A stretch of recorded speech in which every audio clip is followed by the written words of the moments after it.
Salut, c'est Ben et bienvenue dans cette vidéo où nous allons désormais ajouter une personne dans la whitelist.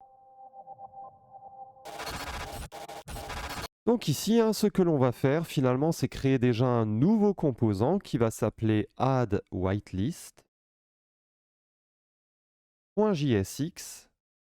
OK. Et ici, je vais venir importer useState et useEffect. Voilà. Et surtout, je ne vais pas oublier d'importer ici ref qui désigne finalement la référence vers la base de données whitelist.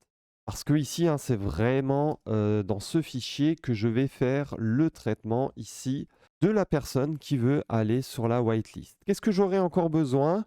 On va avoir besoin ici de quelque chose de bien particulier. C'est une petite librairie qui nous permet ici de générer des ID automatiquement et elle s'appelle UUID. Donc je vais faire un npm install UUID.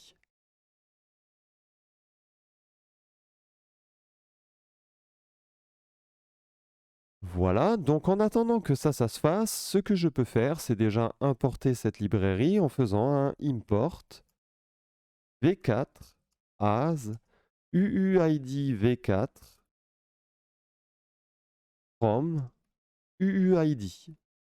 Ok, parfait. Et là, je vais créer ma fonction qui va s'appeler du coup add whitelist. Et là, je vais aussi lui passer des props. Pourquoi? Parce que je vais lui passer des éléments. En fait, ce add whitelist, ça va être un élément que je vais mettre ici, add whitelist. Donc ça va être un élément que je vais mettre ici, donc vous pouvez déjà le mettre d'ailleurs. Et dans cet élément, je vais lui passer encore différentes informations, différentes variables, différents states qui vont permettre à ce composant ici de fonctionner. C'est pour cela que je mets props ici. Et ensuite, on va avoir un return. Et là, je vais mettre une div pour le moment. Et ensuite, il faut bien sûr pas oublier de faire export default add whitelist. Ok, parfait. Donc, ce qu'il faut faire maintenant, c'est finalement venir importer ce composant add whitelist. Donc, import add whitelist from components add whitelist. Et à ce moment-là, en effet, je peux utiliser ce composant directement ici. Donc dans ce composant add whitelist, qu'est-ce qu'on va avoir?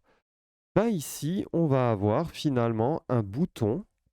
Donc on va avoir un bouton avec une certaine classe, donc class name btn par exemple. Et au clic, on va faire certaines choses. Qu'est-ce qu'on va faire?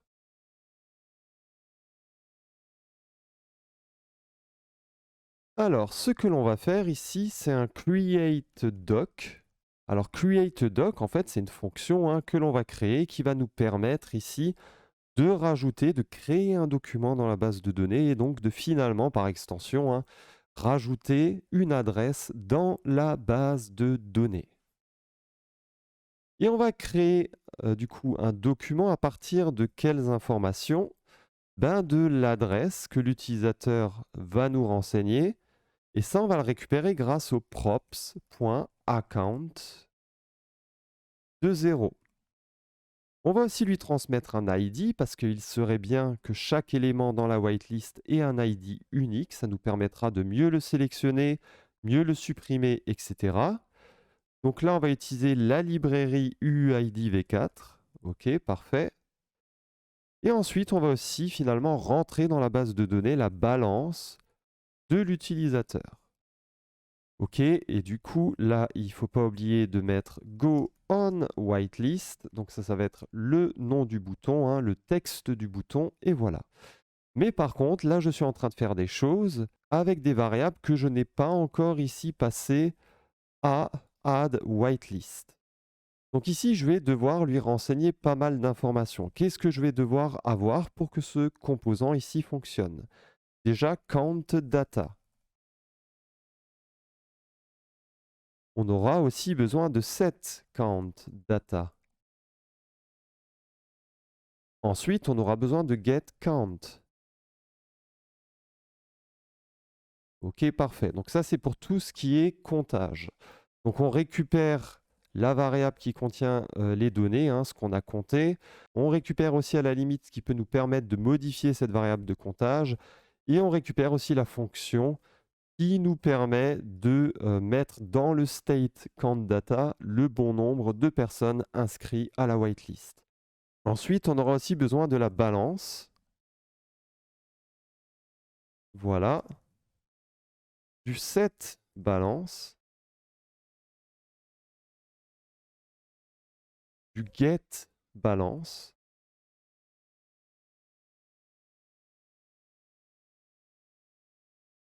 Et on aura aussi besoin d'un set error et d'un set success.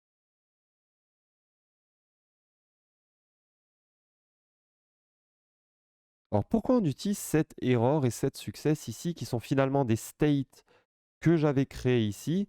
Ben, tout simplement parce que ici, dans ce composant add whitelist, on va essayer du coup de rajouter des informations dans la base de données. S'il y a des erreurs, ça serait bien du coup de les afficher quelque part. Et s'il y a des succès, ça serait aussi bien de les rajouter quelque part. Donc en fait, ce que l'on va faire un peu plus haut ici, c'est qu'à un moment, s'il y a une erreur dans le state error, alors on va l'afficher dans un paragraphe qui aura une classe alerte, par exemple error. Et là, on mettra du coup l'erreur. Et un peu plus bas, de la même façon, on va pouvoir faire un copier-coller ici. S'il y a un success, alors dans un paragraphe classe alerte success, on va venir afficher ce succès. Donc là, avec le add whitelist, on va faire des traitements et en fonction, hein, on va retourner des erreurs ou des succès qu'on affichera ensuite ici. Donc qu'est-ce que l'on va faire dans le add whitelist? Donc dans le add whitelist ici, en fait, ce qu'il faut créer, c'est une fonctionnalité qui me permet ici de rajouter un élément dans la base de données. Donc on va créer une fonction createDoc. Hein, c'est la fonctionnalité qui est ici. Et maintenant, ce qu'il faut faire, c'est récupérer les arguments que l'on va placer ici directement dans le bouton.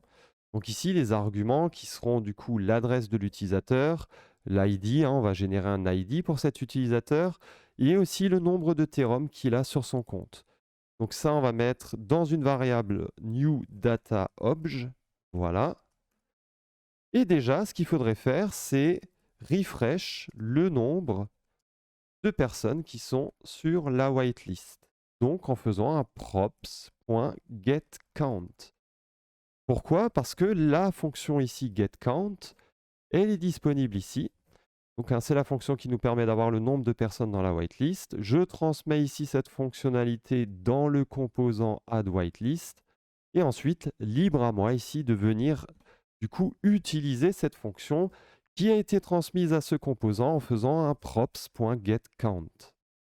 Enfin, ce qu'il faudrait faire ici, c'est voir si l'adresse Ethereum est valide. The Ethereum address is valid. Et là, on va faire une expression régulière.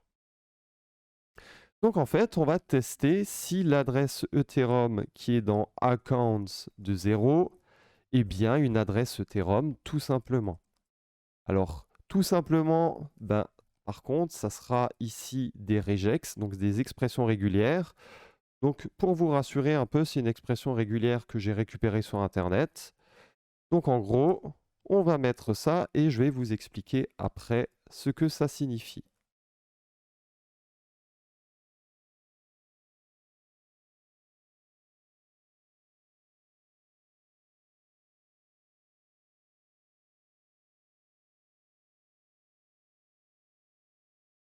Donc, qu'est-ce que ça signifie ici? En gros, si l'adresse qui est transmise du coup dans le bouton ici, donc l'adresse finalement de l'utilisateur, est-ce que ça commence par 0x? Bah, une adresse Ethereum commence par 0x. Et ensuite, est-ce qu'il y a bien des caractères composés de A jusqu'à F en majuscule ou en minuscule et aussi peut-être de 0, 1, 2, 3, 4, 5, 6, 7, 8, 9 pendant 40 caractères. Si c'est effectivement le cas, en fait, on remarque que c'est une adresse Ethereum. C'est vraiment comme ça qu'on valide une adresse Ethereum. Une adresse Ethereum est constituée au début d'un 0x, puis de lettres allant de A à F en majuscule, minuscule. Il y aura aussi éventuellement des 0, 1, 2, 3, 4, 5, 6, 7, 8, 9, pendant 40 caractères, et ensuite c'est fini. Alors là, attention, par contre, si c'est fini, je viens de me rendre compte qu'il faut mettre un dollar. Voilà, et surtout pas une étoile. Donc le petit chapeau dit que ça doit commencer par quelque chose, et le dollar dit que ça doit finir, en fait. Voilà. Ensuite, ici, pour les tests, on va voir si la whitelist, sa limite n'a pas été dépassée. Donc, qu'est-ce que l'on va faire ici? Finalement, on va faire un if props.countData est inférieur à 5. Si c'est le cas, tant mieux. Et sinon, malheureusement, la whitelist sera dépassée. En fait, ici, dans la whitelist, on va, pour les tests, alors vous allez pouvoir remplacer ça. Mais ici, pour les tests, dans ma whitelist, il ne pourra y avoir au maximum que 5 personnes. Donc bien sûr, ensuite, il faudra aussi faire les messages d'erreur. On verra ça un peu plus tard. Donc ensuite, qu'est-ce qui serait bien de faire? De voir si l'adresse est déjà présente dans la base de données. Donc comment est-ce que l'on peut faire ça? C'est bien simple, on va faire une variable de comptage i. Et ensuite, on va compter dans la base de données tous les éléments dont l'adresse est égale à l'adresse transmise ici quand on a cliqué sur le bouton. Donc on va les récupérer. Et ensuite, quand on les récupère, ce que l'on peut faire ici, c'est que pour chaque adresse du coup identique à celle qu'on essaye de mettre dans la whitelist, pour chaque adresse, fonction doc, on va venir incrémenter cette variable i. Et en gros, ce qu'il faudra, c'est que cette variable i reste égale à 0. Sinon, c'est qu'il y aura déjà dans notre base de données une adresse qui sera identique ici à l'adresse que l'on veut mettre dans la base de données. Et ce qu'il est bien important de comprendre, c'est que l'on ne veut pas mettre plusieurs fois la même adresse dans la base de données. Donc ici, ce que l'on peut dire, c'est que si cette adresse n'existe pas déjà ici dans la base de données, alors on va l'ajouter. Donc en gros, si i est inférieur à 1. Donc si i est inférieur à 1, alors on va rajouter cette adresse dans la base de données. Mais attention, il faut aussi ici que la balance de l'utilisateur que l'on veut rajouter dans la base de données doit être supérieure ou égale à 0,3. Et à ce moment-là, on peut du coup faire le ref.doc newDataObj.id.set newDataObj. Donc qu'est-ce que ça fait ça? Ça permet vraiment cette fois-ci de rajouter le document en base de données. Et du coup, si ça fonctionne, qu'est-ce qu'on fait si ça fonctionne? On fait le set success, c'est-à-dire que le message de succès, on va lui dire You have been added to the whitelist. Yes, il a été rajouté à la whitelist. Parfait. Et bien sûr, on ne va pas mettre d'erreur. Donc les erreurs, on les remet à 0. Et s'il y a une erreur ici, quand on veut rajouter la personne à la whitelist, alors on va enlever le succès, on va le mettre à vide. Mais par contre, cette fois-ci, l'erreur, on va venir l'afficher error, we are sorry, par exemple. OK? Donc là maintenant, ici, rajoutons les autres else au if que l'on a créé précédemment. Donc ici, effectivement, si la balance n'est pas supérieure ou égale à 0,3, il faut mettre un else en indiquant cette fois-ci que du coup, déjà, il n'y aura pas de succès, forcément, mais on aura cette fois-ci une erreur qui dira not enough funds on your wallet 0.3 minimum. OK. Donc ça, c'est pour le else du if ici. OK, on peut du coup un peu diminuer ça, voilà. Parfait. Donc maintenant, il faudrait faire le else pour le cas où si l'adresse est déjà ici, finalement inscrite à la whitelist. Donc ici, je vais faire le else. Donc ça sera une erreur, hein, donc forcément les succès, on ne les met pas. Mais il y aura une erreur qui dira this address is already on the whitelist. Voilà. Et ensuite ici, on va remonter un cran plus haut. Et ce qu'il faudra gérer, c'est l'éventuel ici catch function error. Donc, est-ce qu'il y a eu une erreur finalement quand on est venu récupérer les différentes informations ici? Alors là, attention, il n'y a pas, voilà, il n'y a pas de parenthèse. Est-ce qu'il y a eu une erreur finalement quand ici on est venu récupérer les adresses qui sont identiques à l'adresse ici que l'on a déjà? Enfin, qu'on a récupéré finalement le nombre d'éléments qui ressemblent à l'adresse. Donc, pour savoir hein, si une adresse n'est pas déjà sur la whitelist.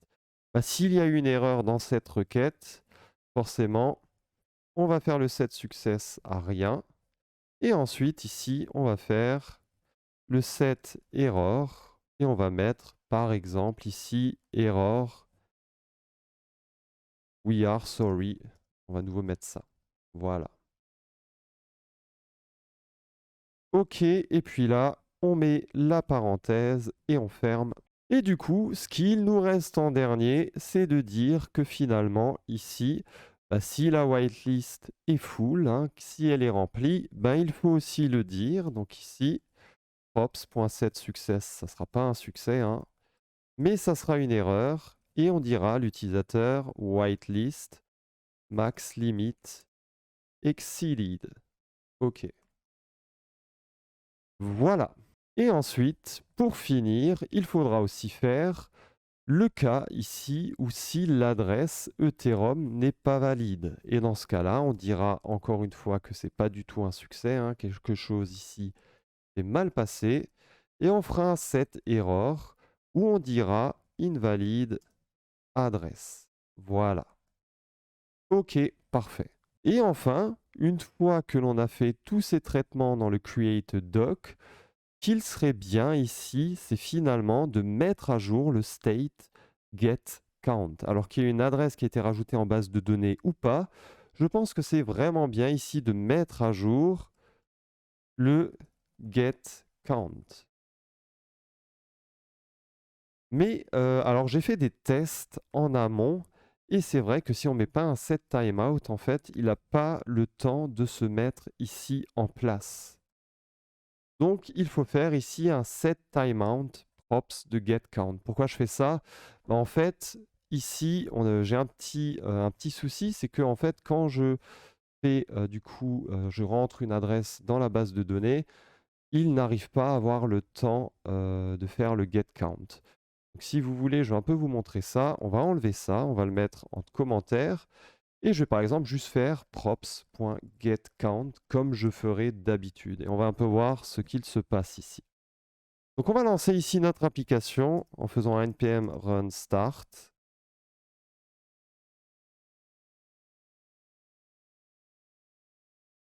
Et on va voir si on n'a pas d'erreur.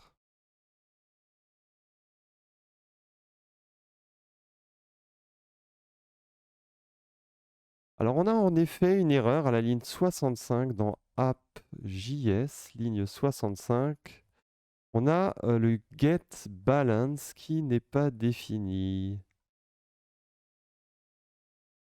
Alors en effet, hein, ce n'est pas le getBalance que je transmets ici. Voilà, donc ça on peut l'enlever. Je n'ai pas de fonction getBalance, hein, tout simplement. Moi j'obtiens ici le getBalance dans là-dedans en fait. Tout simplement. Donc voyons juste si on a utilisé ici cette fonctionnalité getBalance là-dedans.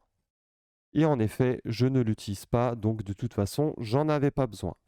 Donc là, on va venir faire les tests pour voir si tout se passe bien. Regardons juste ce que l'on a ici. Donc, on a déjà une adresse qui est présente ici, là-dedans. Donc, ce que je vais faire, c'est juste supprimer la collection. Voilà. Et ensuite, libre à nous de faire nos différents tests dans notre application. Donc, je vais aussi mettre l'inspecteur. Ça sera bien pour avoir les erreurs. Donc là, avec ce compte, je vais essayer d'aller dans la whitelist. OK, et on a une erreur à la ligne 67 dans Add Whitelist. Alors voyons un peu ce qu'il se passe. Donc effectivement, ici, l'erreur, en fait, c'est qu'il ne connaît pas account de 0. Pourquoi? Parce que ici, à aucun moment, j'ai transmis les accounts à mon composant whitelist, add whitelist. Donc il faut absolument que je le fasse, hein, sinon on va avoir une erreur. Voilà, donc je vais réactualiser ça, parfait. Et là, je remarque que j'ai bien dans ce composant add whitelist les différentes informations. J'ai la balance, j'ai le tableau accounts et j'ai aussi les fonctions, hein, que je vais utiliser. Donc voyons un peu ça. OK. Donc là, il m'indique You have been added to the whitelist. Donc regardons ici. Quand on actualise cette page, est-ce que effectivement ici, voilà, regardez, parfait. Donc là, on a bien réussi à mettre une adresse dans la base de données. Donc on voit qu'on a l'adresse de l'utilisateur qui s'est rajouté lui-même, hein, finalement à la whitelist. On a la balance dont il dispose et on a aussi l'ID qui a été généré grâce à UUID. Et d'ailleurs, pour les personnes qui se demanderaient comment j'ai fait du coup pour mettre cet ID ici à la place de l'ID automatiquement généré via Firestore, bah ici c'est au niveau du coup de Add Whitelist. Au niveau du doc ici, bah, je renseigne du coup l'ID avec l'ID ici généré grâce à UUID V4. Voilà, donc ça me permet vraiment de faire des ID uniques et que je contrôle moi-même. C'est quand même un peu mieux. Maintenant, on va venir tester la suite. C'est-à-dire que puisque moi, là, je viens de me mettre sur la whitelist, logiquement, je ne peux pas m'y mettre deux fois. Et voyons un peu ici ce que l'on a. Est-ce qu'il m'a mis une deuxième fois ou pas? Normalement, non. Et effectivement, il n'y a toujours qu'une entrée dans la whitelist. Donc maintenant, ce que je vais faire, c'est essayer de m'ajouter avec un autre compte. Voilà. Donc là, ça devrait passer, hein.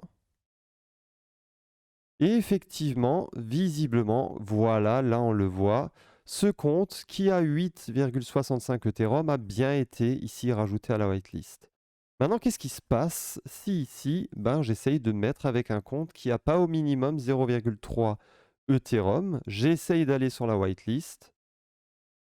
Voilà, et il nous indique qu'en effet, on ne peut pas aller sur la whitelist. Donc, ce que vous pourriez faire aussi ici, bien sûr, c'est ne pas afficher ce bouton Go on whitelist si l'utilisateur n'a pas au moins 0,3 Ethereum. Donc ça, c'est quelque chose que l'on va faire tout de suite. C'est-à-dire que ici, ce bouton, finalement, on va l'afficher si props.balance est supérieur ou égal à 0,3. Alors, on va afficher ça. Mais sinon, ce bouton ne s'affichera pas. Donc ici, voilà, on va refaire les tests. OK, et puis on voit que si on n'est pas avec un compte qui peut s'ajouter à la whitelist, donc qui a plus de 0,3 Ethereum, enfin 0,3 Ethereum ou plus, ça n'accepte pas ici le rajout dans la whitelist. Par contre, si on change de compte, là, on voit le bouton. Mais attention, là, j'ai un compte que j'avais déjà ajouté à la whitelist. Du coup, ça ne va pas marcher. OK, parfait. Donc, regardons un peu les autres cas. Qu'est-ce qu'on avait encore comme cas? Du coup, ça, on a testé. Bon, l'adresse Ethereum. Ah, le whitelist limit exceeded. Donc là, on va mettre peut-être plutôt ici, on va mettre maximum 2 personnes dans la whitelist. OK. Bon, maintenant, par contre, il faut que je trouve un compte qui a assez d'Ethereum. Ah, j'en ai pas.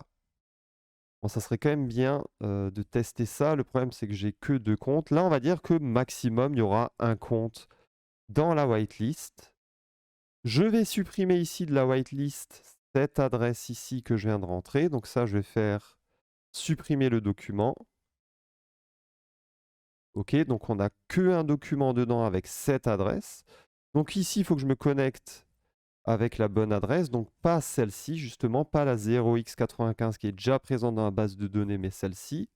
Et normalement, là, je ne dois pas pouvoir, voilà, aller sur la whitelist, puisque la limite de la whitelist est atteinte. OK.